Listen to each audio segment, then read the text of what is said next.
They say the Templars were born in the fire of the Crusades, but that is only the shadow of the truth. What I reveal now has been buried beneath centuries of silence, the real origins of the Order, forged not in battlefields, but in the hidden chambers beneath Solomon's Temple. Before we begin, tell me where you are watching from, for secrets such as these demand to be shared across lands and generations. In Jerusalem, when kings and priests ruled in uneasy harmony, 9 men vanished from the world above. History remembers their swords, but not their hands carrying chisels instead of steel. They descended daily beneath the Temple Mount, not to guard pilgrims, but to unearth what was never meant for mortal eyes. Their silence lasted 9 years, a silence more powerful than any battle cry the chronicles ever praised. Beneath those stones, they uncovered more than dust and relics. They found whispers carved in rock, symbols that did not bow to Rome, fragments of knowledge older than the Gospels themselves.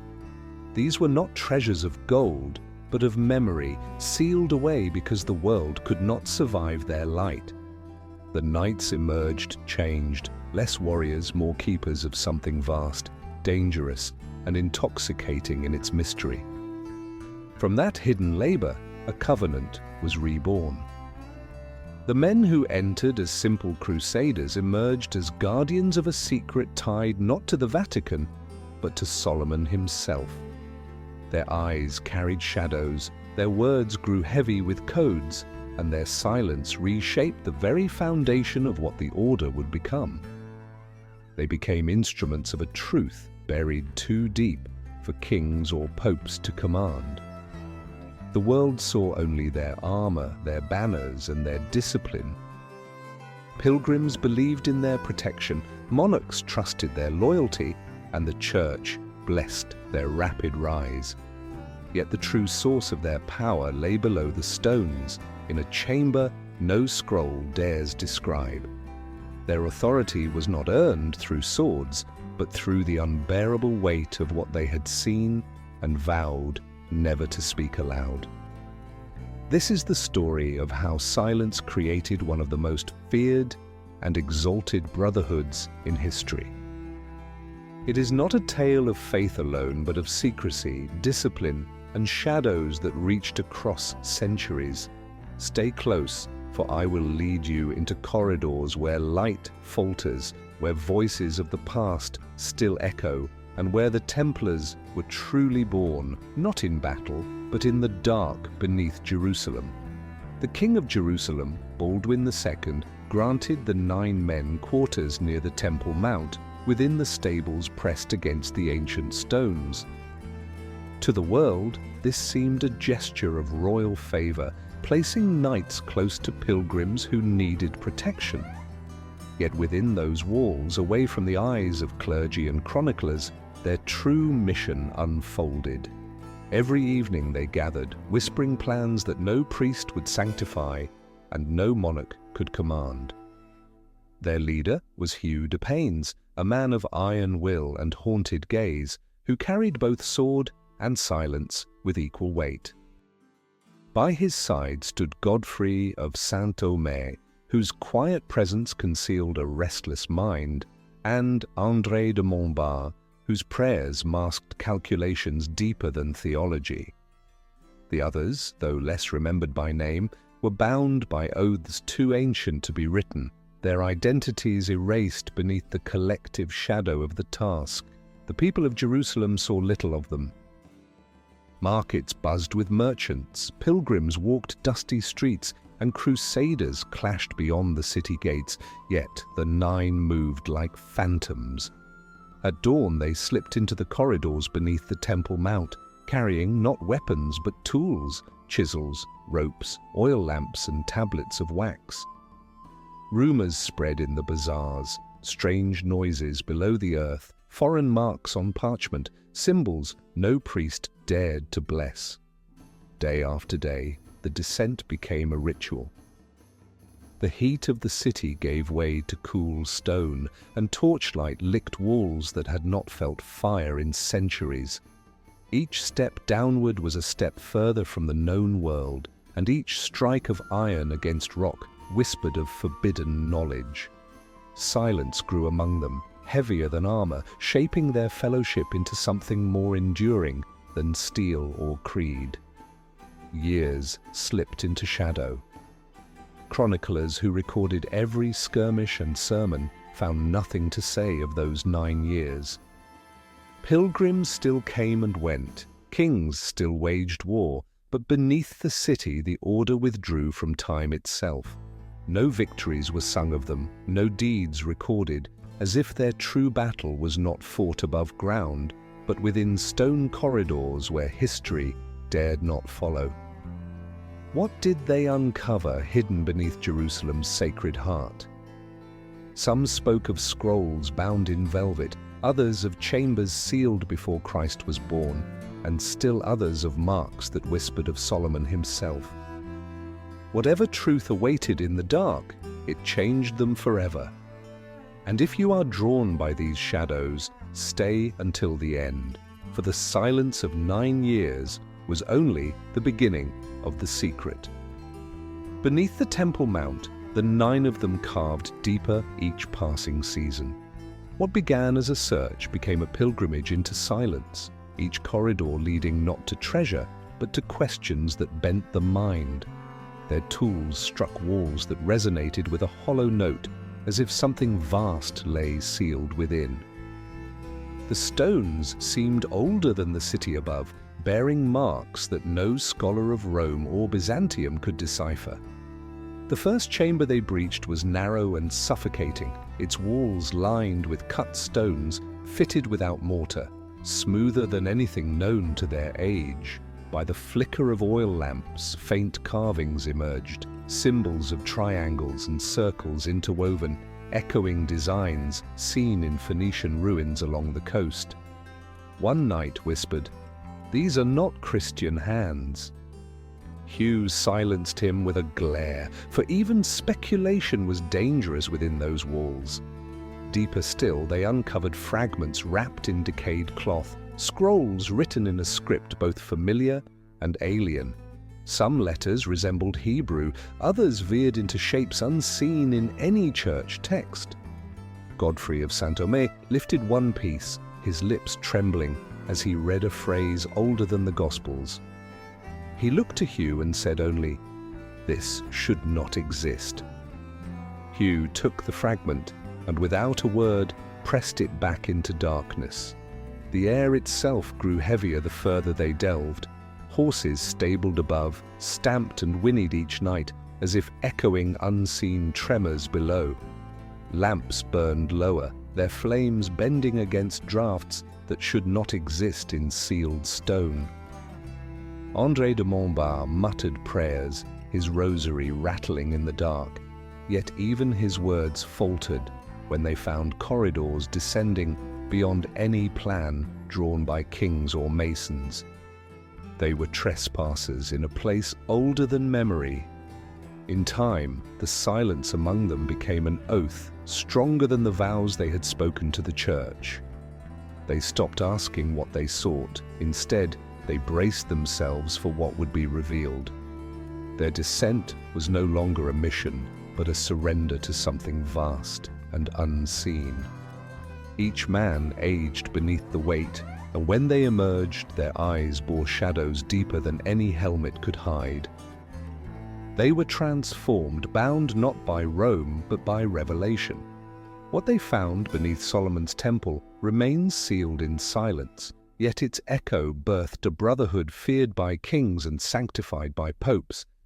Theirs was not the story of knights guarding pilgrims, but of men guarding a covenant too dangerous for daylight. If you wish to walk further into this shadow with us, subscribe now and keep your light low, for the next descent will reveal what silence could not contain. 9 years passed like a single stretch of shadow, measured not by battles or victories, but by silence itself. Outside the walls of Jerusalem, crusaders fought, kings schemed, and pilgrims moved through dusty roads. Yet within the Temple Mount, the 9 became something other than knights. Their armor grew rusted with disuse, but their resolve hardened into something sharper than steel. Silence was their battlefield, and secrecy their... Each dawn they returned to the underground corridors, never speaking of what they found, never allowing curiosity to betray the oath forming between them. Hugh de Paynes aged before their eyes, his once dark beard now streaked with white, yet his presence commanded obedience without a word. Godfrey grew gaunt, his eyes sinking deeper into his skull, as though he carried a weight heavier than armor. Andre's prayers grew quieter, shaped less by faith and more by fear. The men were no longer bound by the rules of kings or priests, but by an unwritten covenant. They ate in silence, they slept with weapons untouched, and when they did speak, their words were veiled in codes no outsider could interpret. One whispered, "What if we unleash what was never meant to surface?" Hugh answered only, "Then we will bear it until the grave." That vow became the marrow of their existence. The city above never questioned their absence. Chroniclers wrote of crusader triumphs, of defeats and shifting alliances, but they mentioned nothing of the 9 hidden below.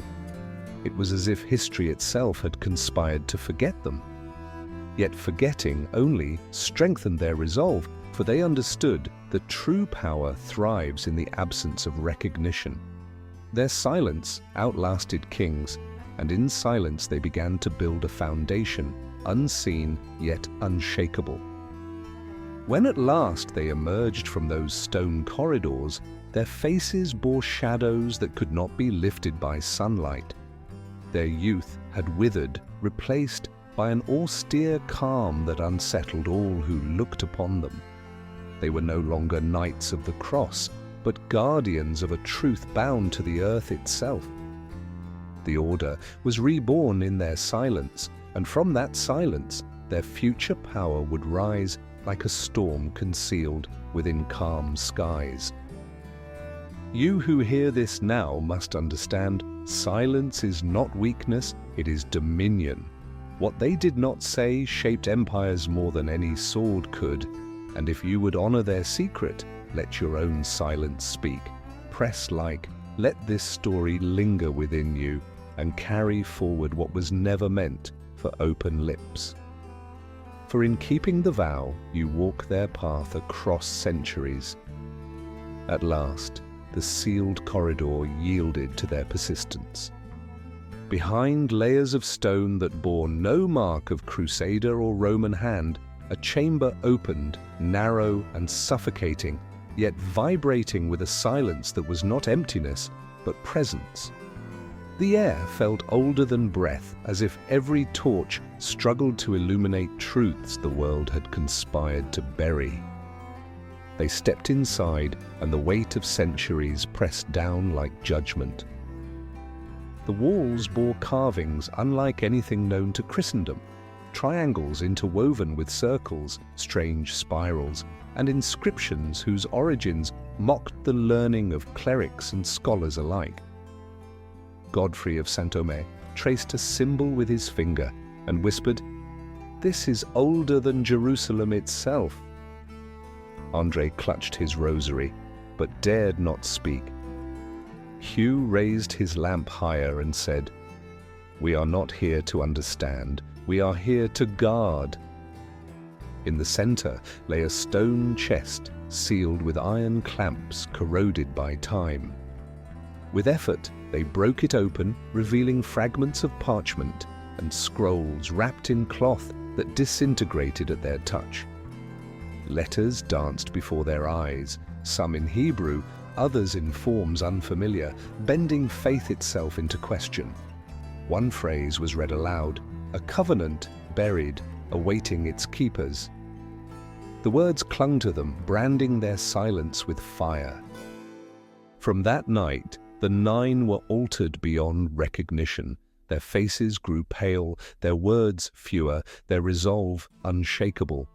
They no longer sought treasure or relic, but guarded something more perilous than gold, the knowledge that faith itself could be shaken by what lay beneath the temple. They became not defenders of pilgrims, but the custodians of a covenant too dangerous to survive in daylight. Their mission was rewritten in stone and secrecy.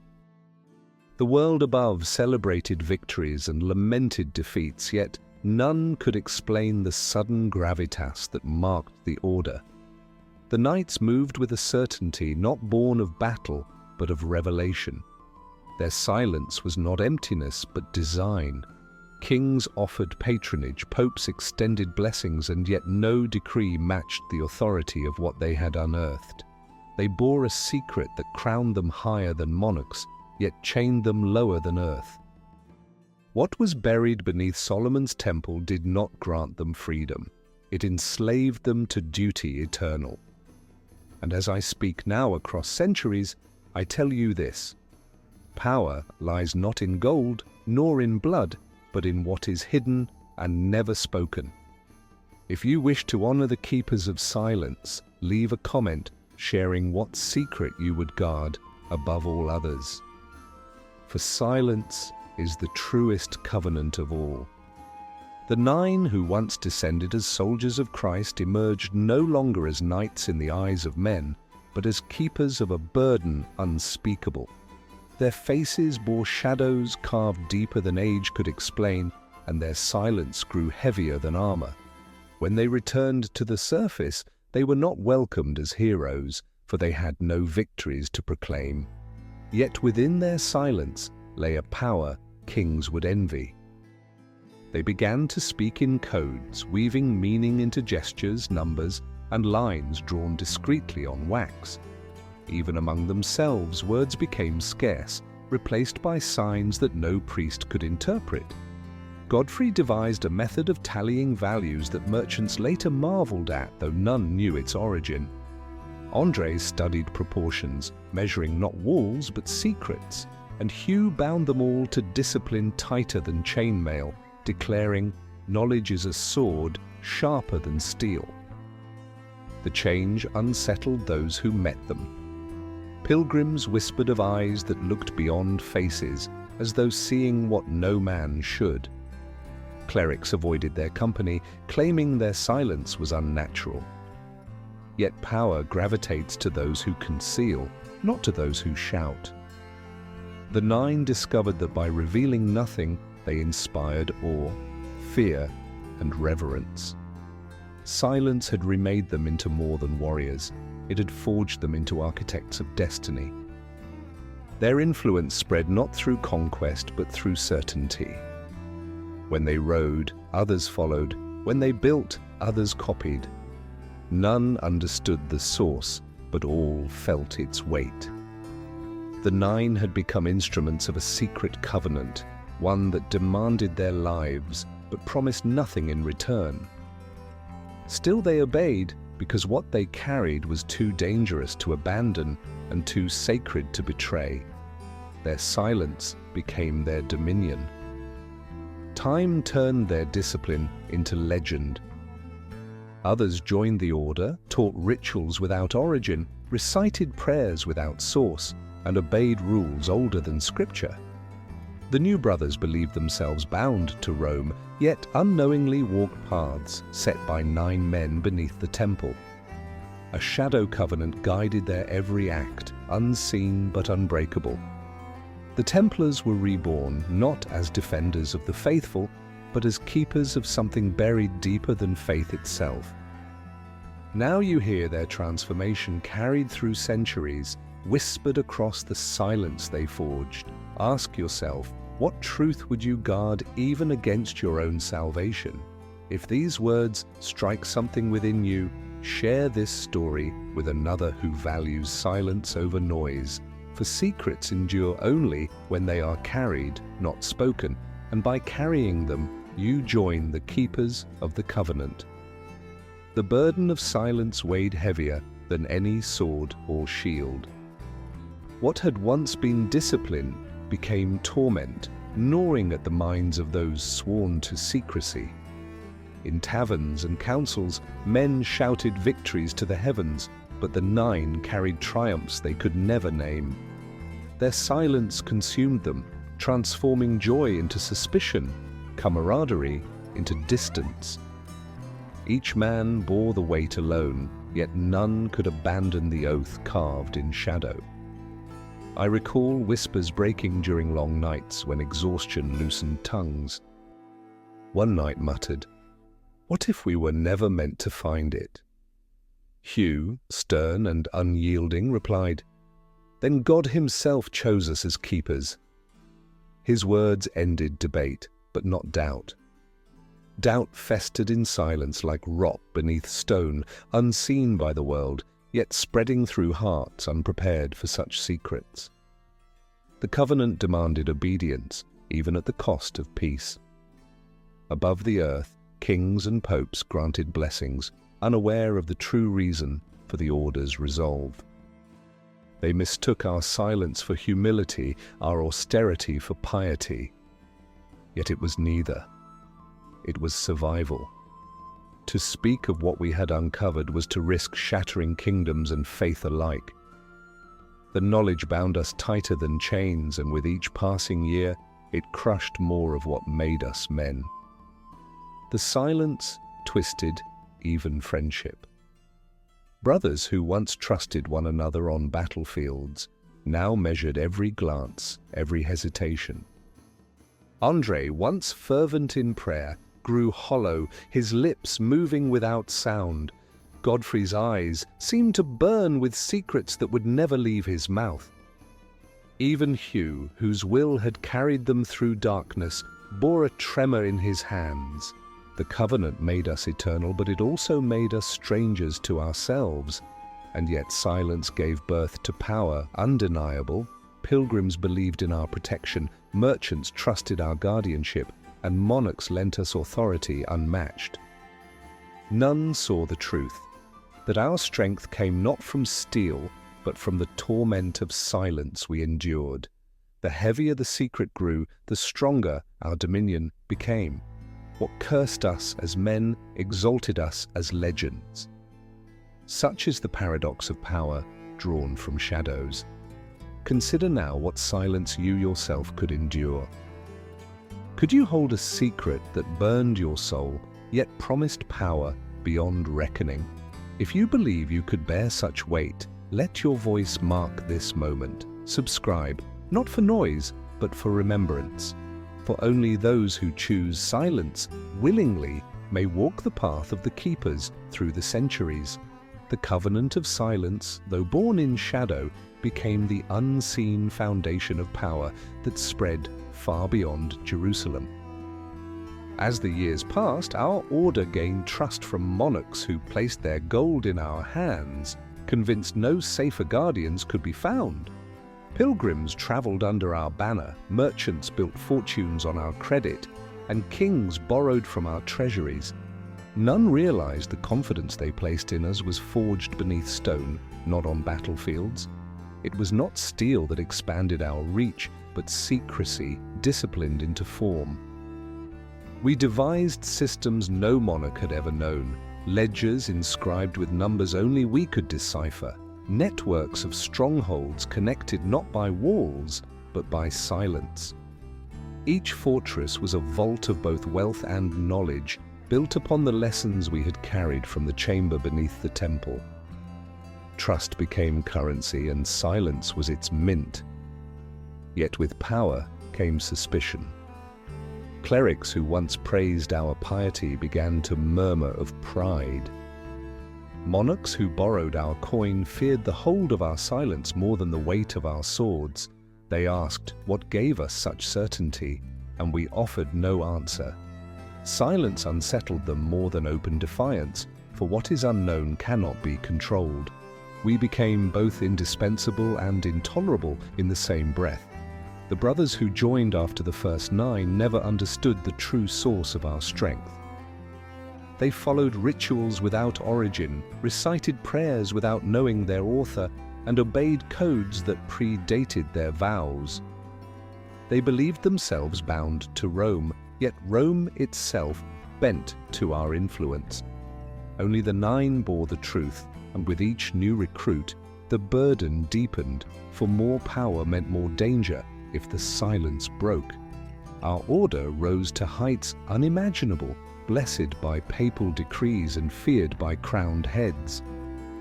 We were called holy warriors, guardians of the faithful, protectors of Christendom, yet none of these titles bore the true weight of what we were. We were keepers, and what we guarded was no relic, no coin, no kingdom. It was a covenant of silence that chained us, even as it exalted us. Now, as you walk with me through these shadows, ask yourself, would you trust such power resting in silence alone? If this story has unsettled your certainty, let it show. Press the bell of remembrance, not to awaken noise, but to remind yourself of what still lies buried. For only vigilance keeps forgotten covenants alive across centuries. The silence that crowned us also condemned us. As centuries passed, kings grew restless, popes grew suspicious, and our order's power became unbearable to those who feared what they could not command. Whispers of heresy spread, not because of what we had done, but because of what we refused to reveal. Secrets make enemies, and our greatest strength became the noose tightening around our necks. Silence does not forgive, it remembers, and it exacts its toll. When the fires were lit in Paris and brothers were dragged to torture, their mouths still refused to break. Some screamed, others prayed, but none betrayed the covenant carved beneath Solomon's temple.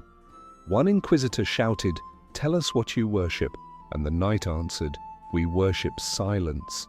That answer sealed his fate, for truth wrapped in mystery terrifies those who live by control.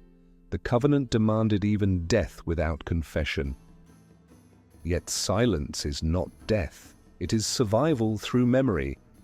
Though kings erased us from their records and Rome burned our name from its altars, the covenant endured in shadows. It passed from lips to ears in quiet places, disguised as legend, hidden as myth. What we uncovered beneath Jerusalem was not destroyed by flame, nor scattered by decree. It lives waiting, bound not to the Vatican, but to the earth itself. I tell you now across centuries because silence once meant to protect has lasted long enough. The covenant binds still, but memory requires keepers, and keepers must sometimes speak. I have spoken not to reveal every detail, but to remind you that the roots of power lie not in crowns or swords, but in shadows that kings could never master. The covenant of silence was our victory and our curse alike. Understand this, the Templars you read about in Chronicles were only a mask. The true order was born in darkness, forged by silence and condemned by the very power it created. Their enemies thought they destroyed them, but destruction is an illusion. What was buried beneath Solomon's temple remains, and those who listen closely can still hear the echo of vows spoken without voice. Secrets do not die, they wait. Now I place the weight upon you. Carry this story as it has carried me. If these words have unsettled you, let them linger in your mind and mark this moment by leaving your reflection below. Do not simply watch, become part of the silence that binds us across centuries. For once you step into these shadows, you are no longer a witness, you are a keeper.